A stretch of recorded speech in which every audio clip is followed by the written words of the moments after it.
One of the things I really want to do with this podcast is share more of your stories of things that have happened to you as homeowners. I think by sharing these experiences, we can help each other avoid making the same mistakes or having the same things happen. There are so many challenges with building or buying a house, and these challenges extend to renting a house or an apartment. So I posted online asking for stories and got a response from my guest today. Bob Thompson had some pretty significant things happen when he bought his house. He probably could have avoided many of them.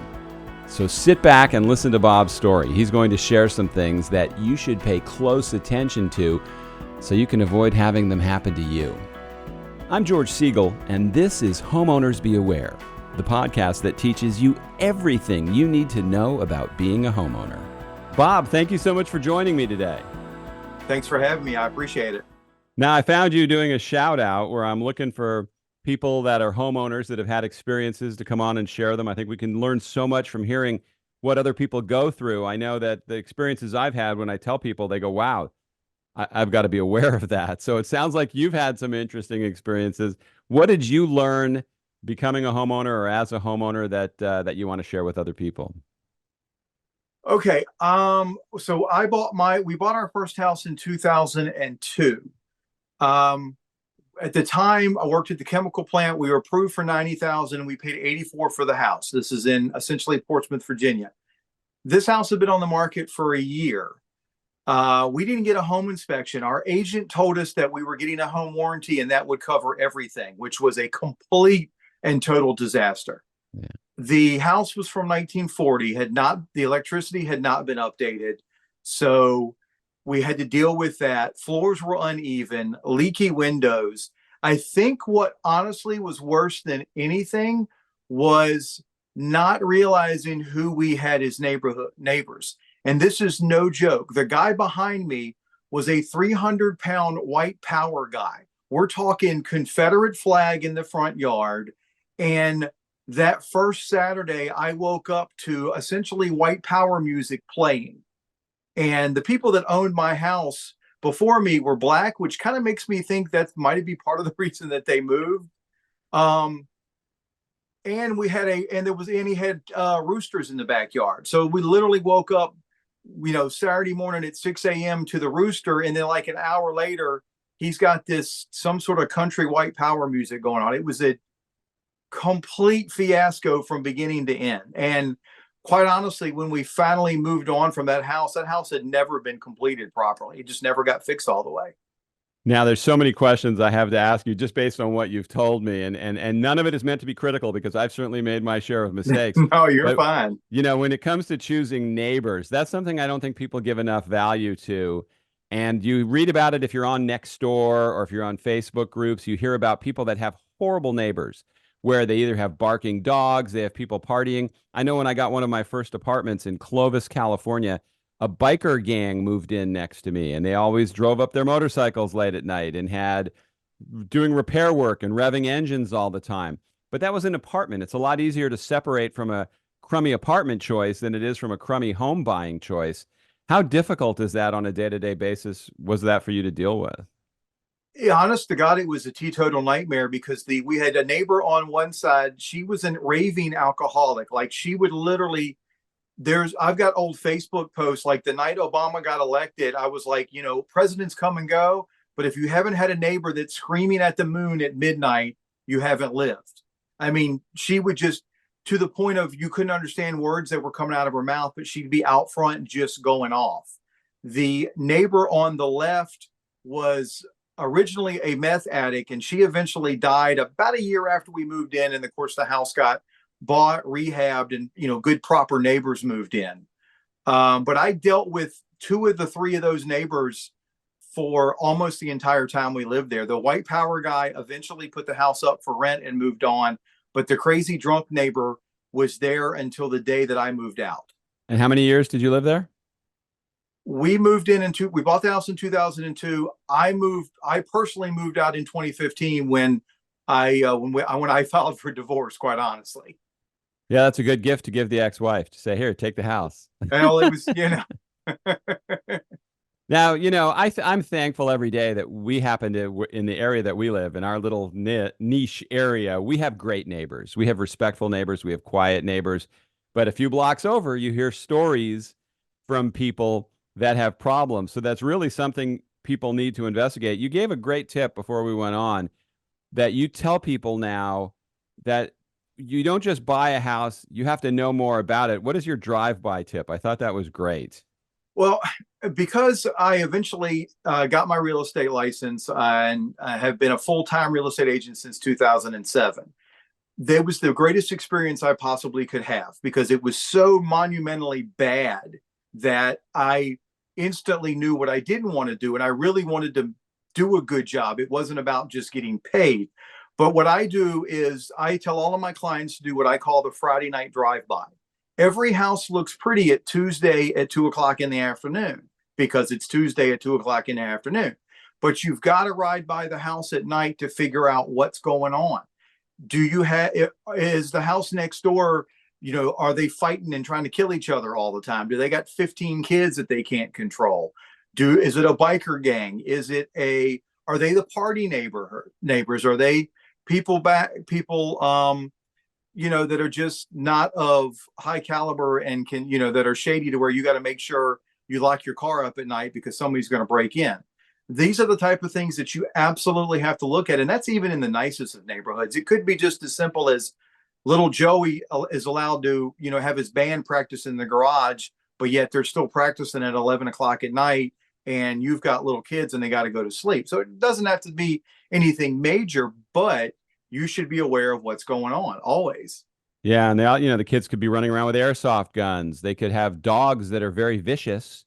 Yeah. I had a friend who had a couple of donkeys, and the donkeys were eaten by some pit bulls in the neighborhood that Good were allowed Lord. to roam free. And so you just really never know where it's going to come from. You also want to go by on a bad weather day, I think. You want to pick a day when it's raining or after it's rained for a couple days. The problem is some people are limited by time. So you fly into town, you look at a house for a couple days, you put an offer down, you get it. You really can't do those rushed transactions, can you? Well, here's the thing. You're not really supposed to, and that's what if you've got a real estate agent, that's their job. And if they're not smart enough to figure out that on themselves, then it's your responsibility to say, hey, I know that, like, for instance, I live in Hampton Roads, which is Chesapeake, Virginia, Norfolk, Virginia, Virginia Beach. We were built on a swamp. That used to all be swampland. So we do have pockets to where if the weather gets bad, the roads are going to back up a little bit. You're going to end up, you may have your backyard turn into a canal. So it's important to go and check those type of things. But at the end of the day, yeah, you should be able to ask whoever is getting, let's be honest, is getting paid to do their job. There's no excuse for them not to be able to A, check on that, and B, they should already know if they live in the area. Like, I know for a fact the worst parts of Chesapeake, Norfolk, and Portsmouth and Virginia Beach that are probably going to turn into swamp. And it's my job to check on that. It just is. Yeah, I also tell people to check your local floodplain manager, research the Yes. history of the house. Because, yeah, you're right. A realtor in a perfect world would tell you all these things. Our realtor, who I thought was decent, never told us they were tearing up the entire street and cutting down all the trees to put in a new sewer line. Now, you could make the argument that, well, they improved the drainage in the neighborhood, so now you're not going to flood. But we didn't know that. We bought the house because of the tree-lined street.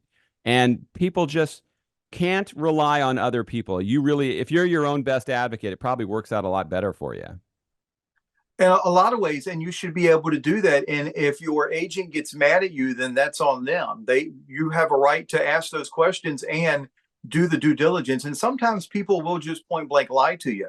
I've got a buddy of mine that I helped him find a house 2008, and we were told, and there was a mobile home park right across the street, and we were told that that mobile home park was coming down. This is by the lead agent on the site that we were buying at. He point blank to my face and my client, who, by the way, is still one of my closest friends, was, hey, well, they're tearing down the mobile home park. So no worries about that, because that was a legitimate concern, because these were nice condos that were going in. Well, here it is in 2024. That mobile home park is still alive and well. my buddy Irv still lives in the condo complex, and we still laugh about it. If I go to pick him up or we go have lunch or whatever, we still talk about what a ball-faced lie that was. And that proves another point that, remember, with condo complexes and HOAs, they don't have to follow their own rules or stick to their plan until they get typically 50 to 75% of those units in. So in Irv's case, they were taught they were going to build a pool and they were going to do a pool house and all of that type of stuff. Never got done because when the economy changed, they shut all that down. So just because they're offering you all of these beautiful amenities, if the complex hasn't gotten to that point yet, they're not required to give you squat. They're just not.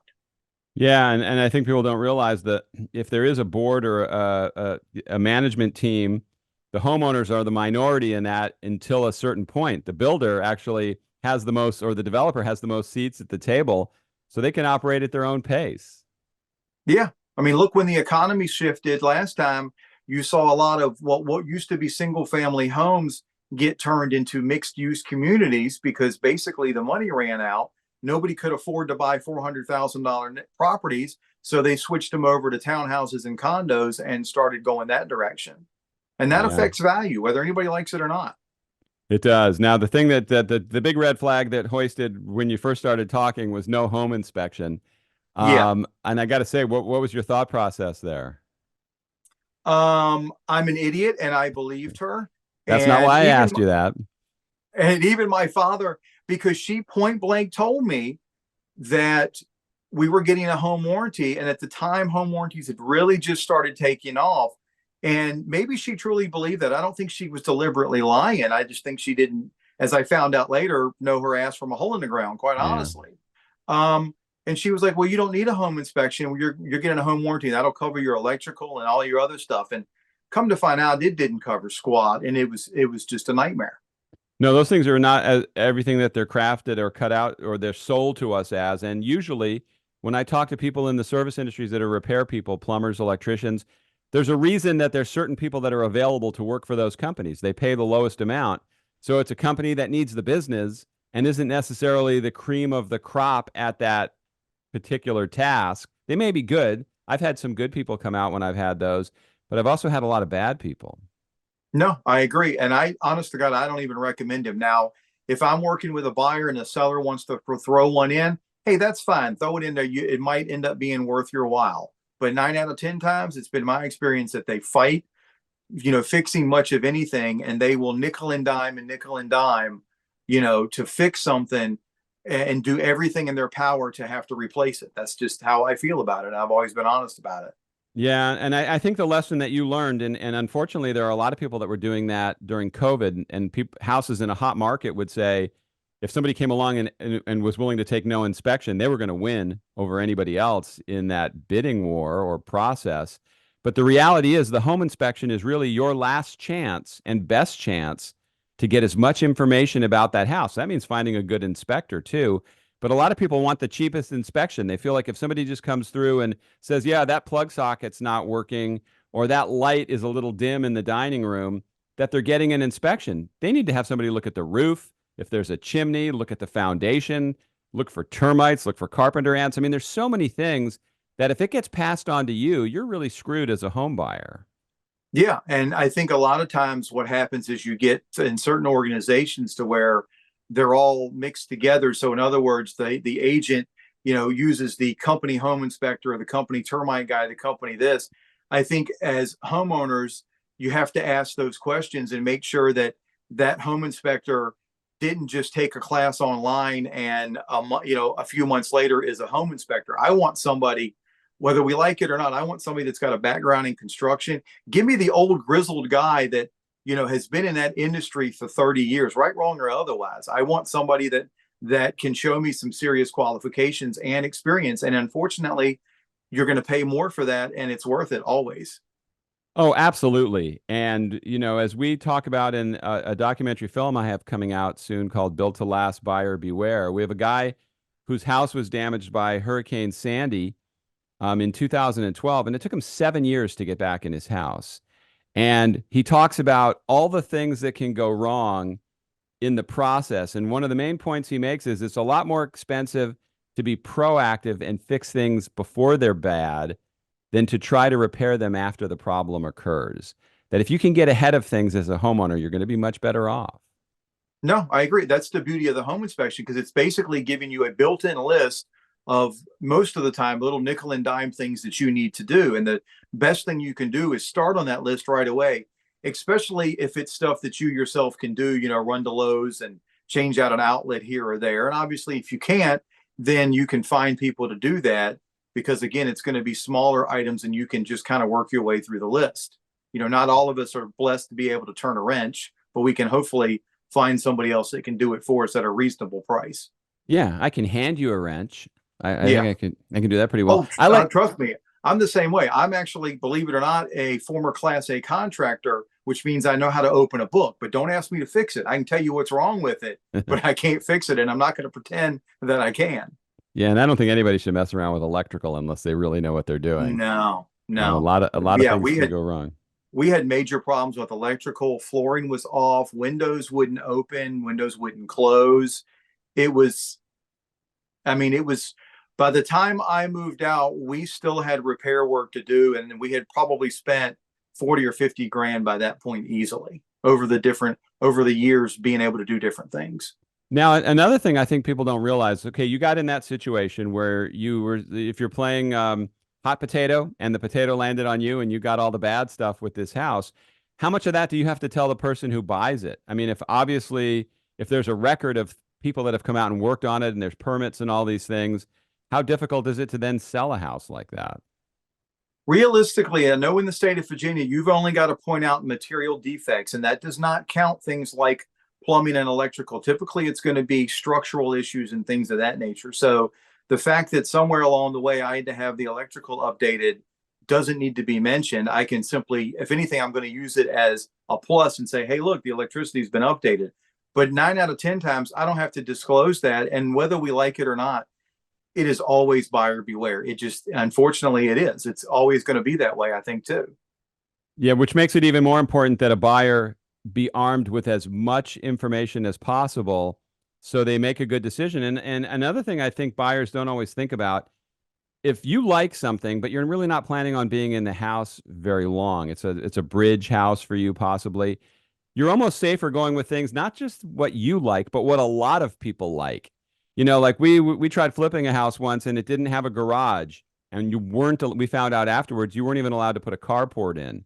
Well, what did that do? That eliminated anybody that had a nice car from wanting to buy that house because of hail potential damage and being out in the elements. So you want to make more money selling the house, but the people who have the nice cars that might buy that house don't want it because it doesn't have the carport or the garage.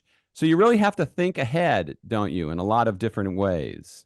I think so. And I think you also have to remember is that, a lot of agents like to say that there's always a good time to buy a house. That's not necessarily the case. Sometimes it's just not the right time. You have to be in a right emotional space for it. You have to know that, I'm going to stay in this house. This is a major purchase and you're only really going to make 3 or 4 of them your entire life. And I'll give you an example. Prior to buying that house, my wife and I were living in a townhouse and we had custody of her younger half brothers and they were 14. So they were in high school.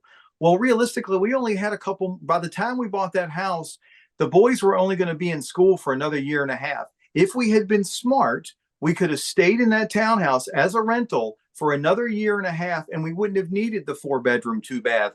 And we would have been able to think about what do we want to do. I mean, I wasn't in a position where I wanted to cut grass every weekend and deal with all of this stuff. So maybe if we'd have been smart and waited, then we could have said, okay, well, let's just go buy a townhouse or a condo where all of that maintenance is done and we don't have to deal with it. I don't have an answer for that. But as I look back on it, we should have waited because then we could have bought something a little bit smaller or maybe something in a nicer neighborhood and not had to worry about being in that exact school system for the kids. Our whole trajectory would have changed. Yeah, generally too, the boils that you see in a house, anytime for me, like if there hasn't been enough closet space or the driveway was too steep or you couldn't do certain things, when people would come look at that house when we were selling it, that was the first thing they noticed in the report when they would tell the agent as feedback. Now, there wasn't enough closet space, or that driveway is too steep for me to get my Porsche in, or whatever. If you can think about it as being a problem, it's not going to be a secret to most people. They're going to know about it. No, and like, oh, here's a big one I'm dealing with a lot because I sell a lot in older neighborhoods. No primary bathroom, so it's basically you have your quote unquote 3 bedroom or 4 bedroom and 2 full baths, but it's not attached. And for a lot of people, that doesn't work, and I don't blame them. And I'm always like, why are you going to spend $400,000 where you got to put a robe on to go out to your own bathroom to get a shower and all of that? I'm sorry, there's something about being a grown up that I like to be able to walk right into my bathroom from my bedroom and not have to worry about if the kids are coming around, or if I've got family staying over or whatever the case. That makes a big difference. And in older homes, they didn't exist, so it's a problem. So what do you think it is about us people in general that makes us make such horrible decisions on a regular basis? I think because the people that are helping us make those decisions, and I'm going to include my own industry, a lot of times don't actually know what they're talking about, got into the business for the wrong reasons. And let's be honest, we don't do enough research as a home buyer. I mean, I literally pointed my finger in the yellow pages, which tells you how long ago this was, and called the first agent that I saw and talked to her. What I should have done was reached out to my friends and family and interviewed several agents and folks, that get up. That's why for me, I value personal referral over anything. By all means, those are the people that I want to call me because I have a track record. That's what I should have done. I literally just on a whim was like, hey, I'm going to call this person. The other thing is we only looked at one other house because we needed 4 bedroom, 2 bath. I was impatient, and I walked in the house, looked around and said, yeah, it'll do. And that was the extent of the conversation. And that agent probably should have smacked me upside the head and said, dude, what are you doing? Let's not think about the short-term income. Think about the fact that if she had done her job properly, then she would have had a fan and would have had a client for life. Now, granted, I eventually got my own license and moved on, but if I hadn't, she would have been my guy till doomsday. And I think a lot of agents drop the ball on that. They do the short-term thinking and it doesn't work. I wonder how many people said yellow pages. Yeah, I know. Almost 52. I get it. Trust me. Yeah, I mean, that's not really a great way to find what, if you think about it. The best way is to know. A lot of times it's annoying when you get all those flyers from realtors in your neighborhood, but at least you know who's around there selling houses, and it's a good place to start just to ask questions. But even on them, I did that one time where we hired what we call the big heavyweight realtor, and our house wasn't significant enough to garner enough of her attention. So sometimes that person isn't the right person either. You really have to see who they're selling houses for and then ask those people how happy they are. Yeah, and you've got to interview, and you've got to be willing to, again, they should be willing to give you a list of people that they've worked with. To this day, if I walk into a listing appointment and they don't know who I am, then I'm going to hand them my phone and go, okay, call. Pick anybody you want, call them at random, and we're going to tell you what's up. And with the big power teams, you do have to be careful because a lot of times you're not actually going to get the guy that runs the team. I know when I was on a power team years ago, you weren't going to get him to leave his office. It wasn't going to happen. He was going to send me or one of the other lackeys to go actually do the listing appointment and talk about all the great things we can do. You have to interview and you have to make sure that you're comfortable with that person. It's not about the buzz or the marketing or all the rest of it. It's about the human being sitting across from you. Quite honestly, if you feel icky, walk away. There's probably a reason you feel that way, Yeah, and definitely ask and say, who's going to be taking care of me? Who's the person that will be working on my house? I know it's like that with those billboard lawyers, the accident lawyers, the ones that are on TV. Oh, yeah. That's not usually the one you're going to get unless you're in a major accident and it's a high profile case. No, you're going to get the other lawyers and everything else. And I think we have a tendency, we want to be nice, so we don't ask the hard questions. And I think you absolutely have to ask the hard questions. And if your agent can't answer them, then kindly escort them to the door and find somebody else. And to me, I have no problems with that. Ask me the hard questions. I mean, there's absolutely nothing wrong with that. It's important.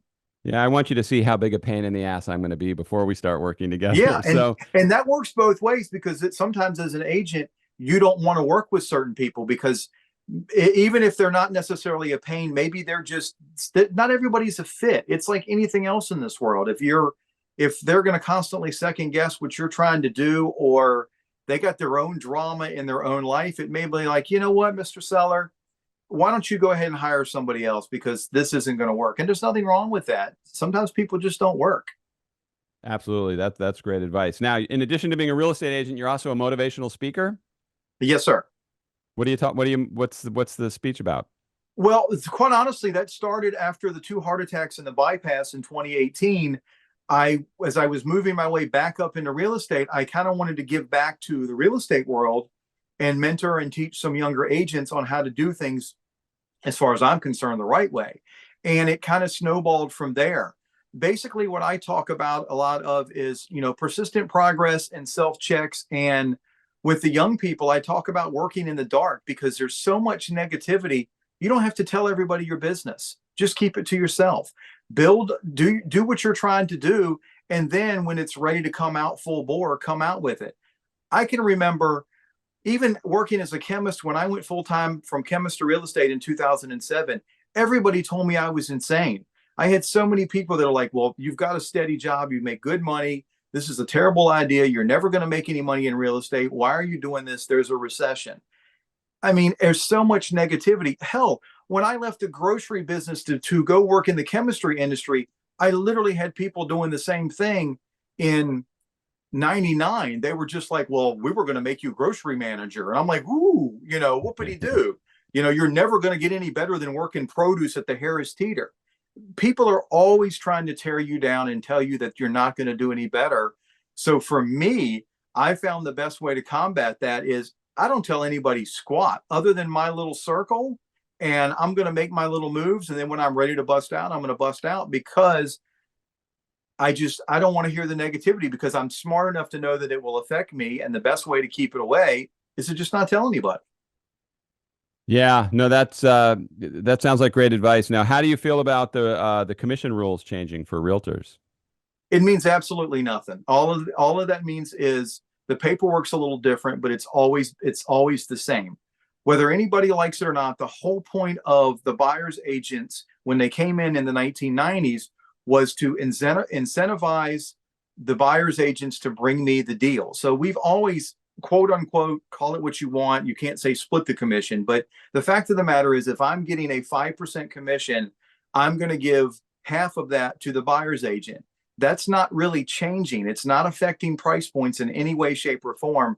It's simply moving the number to the other side of the paragraph. That's all it's doing. I know that it makes for great clickbait. I know I have already responded to this a few times on several organizations and news media. And again, it means absolutely nothing. At the end of the day, 99 out of 100 times, I think it's a great idea to have a real estate agent, one that you can trust and rely on. The exception to that rule being sometimes it is better to do it yourself if you're in a situation where it's an investment property or grandma and grandpa die and you don't want to clean the house out. Sometimes the best deal isn't the highest price deal. It all comes down to emotional capital and what your needs are. And I think agents get mad about that. And my attitude is always the same. You know what? I can go to State Farm to get my insurance, or I can call the general. I'm not going to get that level of service, but it's going to be cheaper.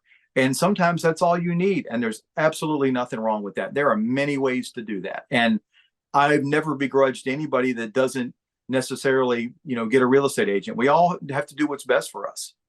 What is my Woo Rant real estate rant?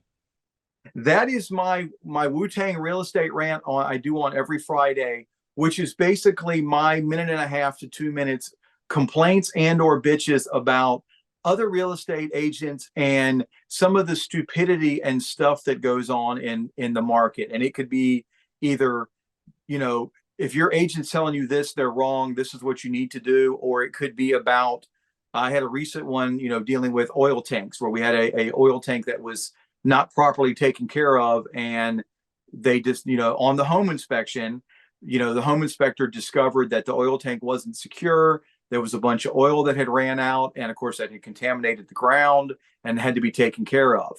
So it's a lot of stuff like that. It's just basically it's just Bob being Bob and ranting and raving, which I've been known to do over the years. I get myself in trouble all the time with the Facebook real estate groups and stuff because unfortunately I'm not going to do the tried and true, and I'm going to do what I'm going to do, whether you like it or you don't. Good for you. So what would be your final piece of advice for anybody that's going out there thinking about buying a house? What's the main thought process they should have with this? Get referrals, get referrals, get referrals, and ask 1,000 questions. And don't be afraid to. This is one of, whether we like it or not, you're only going to do this 3 or 4 times in your lifetime. So make sure it is the right move, and make sure that you are comfortable with your agent and you trust that they know what they're talking about. And there are multiple ways to check that. How many deals have they done? Are they being honest with you? Let's be honest, if they're coming across like a salesman, you need to fire them immediately. If they have no interest in a long-term relationship with you, you should go into I always go in with, I want to be that person's guy from my life. I want them, hey, you need a real estate guy, call Bob. That's the type of attitude they should always have. And you should be able to go through their list of buyers and sellers and at random call that individual and say, hey, you worked with Bob 3 years ago. He did this and this. What do you think? And that'll tell you everything you need to know, whether we like it or not. That is the best advice I can possibly give. Word of mouth is everything. Fantastic. Well, listen, Bob, your contact information links will all be in the show notes. Thanks for coming on and sharing your story today. I really appreciate it. Not a problem. If anybody needs anything, I'm old, so I still answer the phone. Send me an email, send me a text. I'll answer the phone. Even if it's just to give a minute and a half worth of real estate advice or whatever. I still have friends of mine that will send their cousin's uncle's brother to me in another state just to, ask a quick question or even review the contract. Obviously, I can't review a California contract and give you every detail, but I can still read it enough to know, okay, well, that's a little funky and this is why. So by all means, they should always be able to ask these questions. All right. Thanks, Bob. Thanks. I know a lot of you have stories that have happened to you, and I'd love for you to share them here. There's a contact form in the show notes. Send it my way, and I'll have you on an upcoming episode. Thanks for taking the time to listen today. I'll see you next time.